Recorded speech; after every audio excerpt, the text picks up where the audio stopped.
Now, you might have seen this week that President Donald Trump has threatened to take military action in Nigeria if Islamist terrorists don't stop killing innocent Christians. Trump warned he'd sent troops, guns a-blazing, to completely wipe out the Islamic terrorists who are committing these horrible atrocities. They're killing record numbers of Christians in Nigeria. And they have other countries very bad also. You know that part of the world, very bad. They're killing the Christians and killing them in very large numbers. We're not going to allow that to happen. And Trump has put his Department of War on notice. Now, jihadis are reportedly destroying hundreds of churches every month. And in total, there are estimates that up to 19,000 churches have been burned, destroyed, or shut down at gunpoint since Boko Haram began its murderous campaign in 2009. Also, up to 100,000 Christians have been killed. The International Christian Concern organisations say this is one of the most horrifying but underreported crises of our time.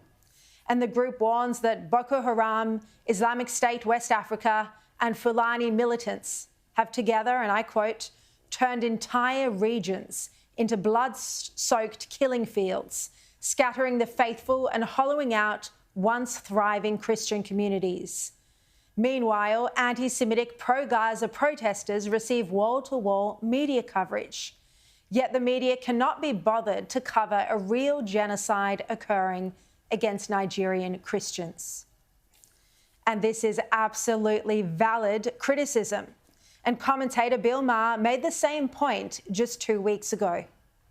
This is so much more of a genocide attempt than what is going on in Gaza. They are literally attempting to wipe out the Christian population of an entire country. Where are the kids protesting this? Precisely. And the same could be said for the genocide in Sudan, in northeastern Africa.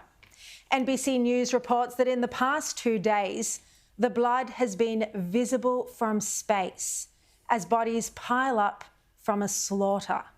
There are estimates that tens of thousands of people have been killed in the past week.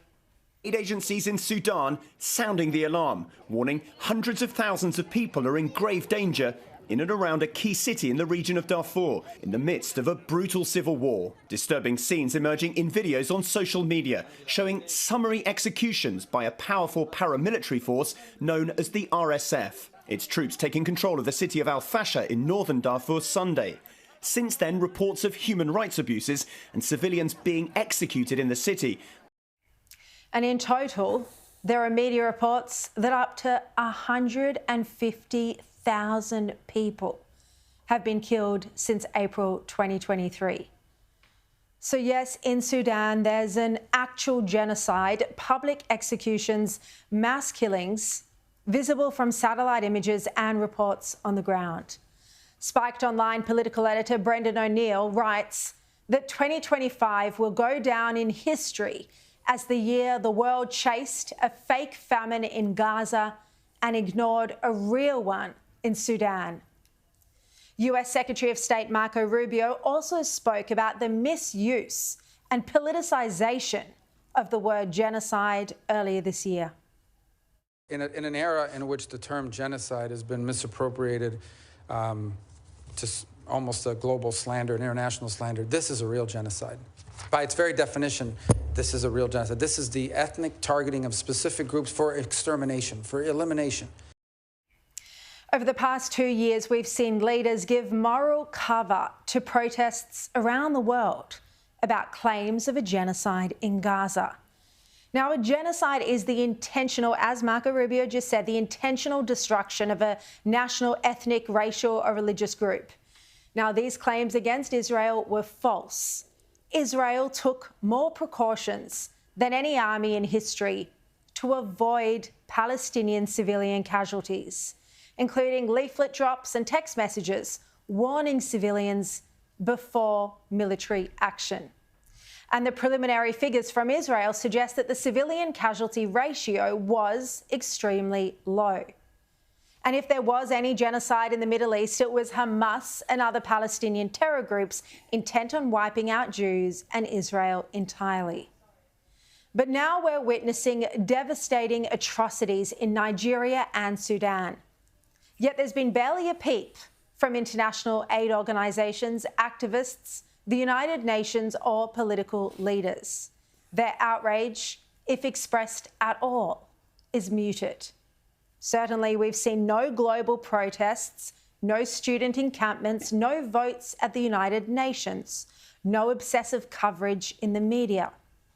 Have you heard Penny Wong speak about Sudan or Nigeria? What about Albanese, Tony Burke? How about Macron or Keir Starmer? It's unbelievable, isn't it? President Trump, in taking a principled, moral stand, has exposed the hypocrisy of so many world leaders, including our own, who claimed compassion for human suffering, yet remained silent in the face of atrocities against Christian Nigerians and the Sudanese. Their outrage, it seems, was never about humanity at all. It was all about attacking Israel.